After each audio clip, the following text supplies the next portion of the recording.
welcome to the Autism Intervention Training video series. In this video, we will define and give some examples of different types of products. We will define prompt hierarchies and explain how to use them. We will also discuss the importance of systematically reviewing the prompts, prompt fading. Let's begin by defining what a prompt is. Prompts are stimuli presented to ensure the occurrence of a response. In other words, prompts are cues that an instructor can use to make sure a child succeeds at a task. For example, when teaching a child to do a puzzle to put together Mr. Potato Head, the therapist can tap the correct space with a finger. This prompts the child to place a piece in the correct place.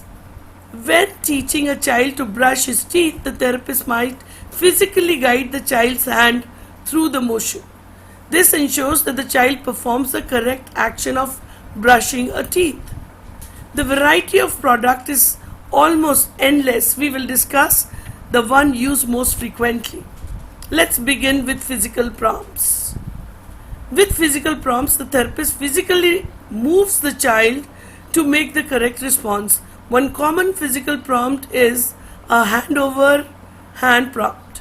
With hand-over-hand prompting, a therapist holds the child's hand and guides the child towards the correct response.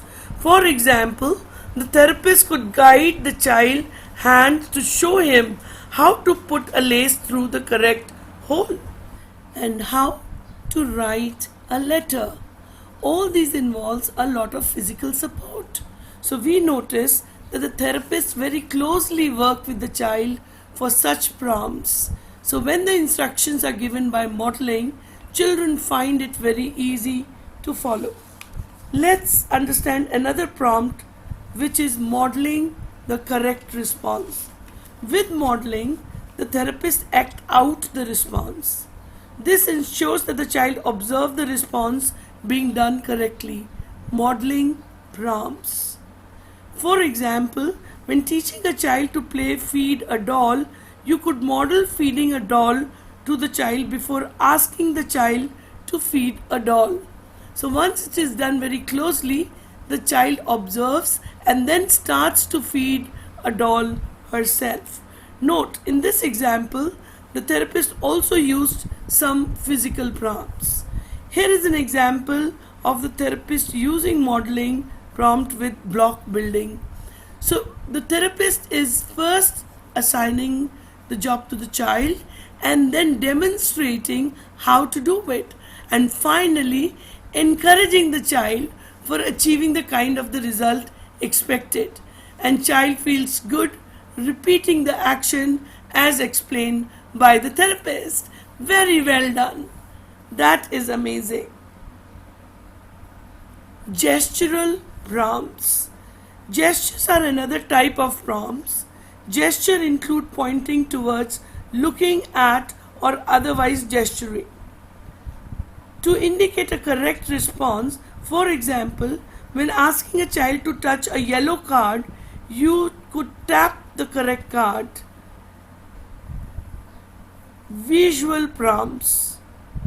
Visual prompts use visual information to give the child a clue about the correct response. For example, you might hold up a picture of a question mark to prompt the child to ask you a question. There is a bubble in the room. Note the therapist. Question mark towards the camera so we could see it, but she would not normally present in such an awkward manner. Positional prompts. Positional prompts involve positioning the teaching material in a way that increases the chances that the child will respond correctly. For example, you could place a clue card with the correct response closer to the child than any of the other cards. Keegan, can you give me all the animals? In this example, the therapist placed all the animals close to the child and all the other pictures on her side of the table. Last, verbal prompts refers to any vocal cues you might give to the child. There are many different types of verbal prompts. For example, you could use a direct echo prompt. While playing, you might say the word you want the child to say it. Or when using questions, you might ask the child a question and then immediately say the correct answer. The child echoes you to get the correct. Good! Nice work! There you go! Table first, then we can play. That's nice. Good boy. What's your name? Oh, what's your name? Carter. Carter. Good boy. What's your name? Carter. You got it. Nice work. What does a horse say? Neigh. That's it. Now that we have reviewed some of the different types of products, we can discuss prompt hierarchies. A prompt hierarchy can help you decide what prompt to begin with and when teaching a new skill. It is also useful for planning how to remove prompts as the child begins to acquire new skills. A prompt hierarchy is a list of prompts for teaching a specific skills. The list begins with the prompts that provide the most help to the child and ends with the prompts that provides the least help to the child. Let's imagine that you are going to teach a child how to brush his or her hair. First, you decide an appropriate SD or instruction. Next, you identify a sequence of prompts that's ranging from explicit support to minimal support of the behavior to be taught. The top of the hierarchy might be a physical hand-over-hand prompt where you guide the child's hand as he or she brushes his or her hair. The next level of hierarchy might use the modeling prompt in which you give the SD and then begin brushing your own hair or doll's hair. The next might use of a positional prompt in which you give the SD and place the hairbrush and then an inaccessible position, then point the child's hair. Well, a very minimal prompt will be a pause prompt in which you simply wait for a child to brush following the SD. At the bottom of the hierarchy might be a contextual prompt in which the child is shown a photograph of brushing in the context of a learned sequence such as dressing. When beginning, to start with the lowest level of the prompt is very important. For example, if the child can only brush his or her hair with physical hand prompt, you should begin with the physical prompt. But if the child can complete the task with the visual, you should begin at this level of prompt and so on. As the child requires the skills, you need to remove the prompt by moving down the prompt hierarchy. If you not remove quickly, the child can become dependent on the prompt. Using the prompt hierarchy as a guide for removing prompts help teach children to be able to succeed independently. The technical term for this process of moving down the prompt hierarchy and removing prompts is prompt fading. Let's watch the therapist demonstrate prompt fading. Wow! You want this? No. Okay. Come. Touch cheeks. Whoa! Whoa! Whoa! Whoa! Touch cheeks. Love it. Oh, want to play? Okay. Touch ears.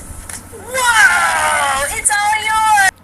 Notice the last trial, the therapist held her hand at the ready but no longer used to hand over hand prompt. There are two ways to fade prompts using the prompt hierarchy.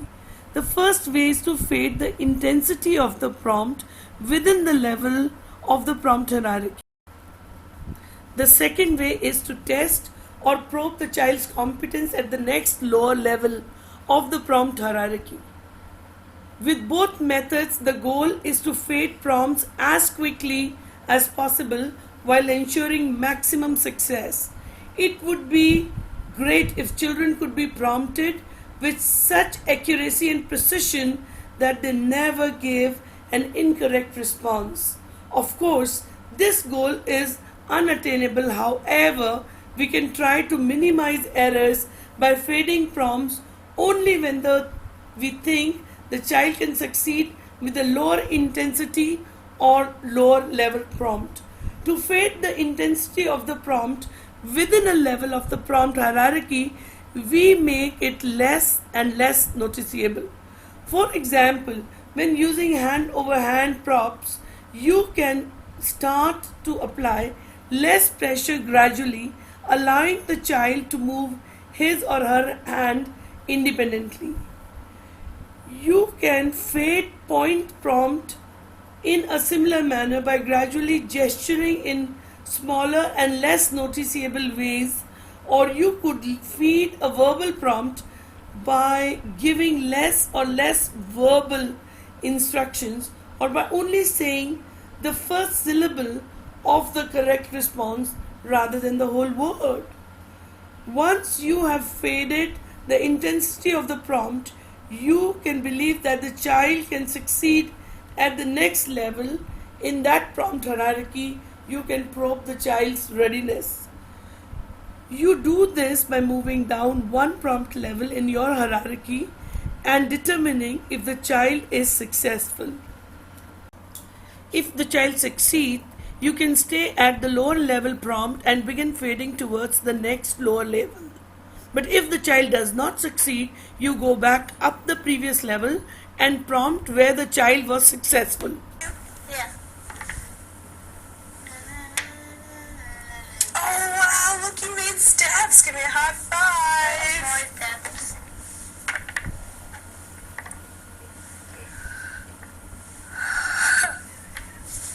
Look, I made steps. I'm not gonna make steps. Can you make steps too? Yeah.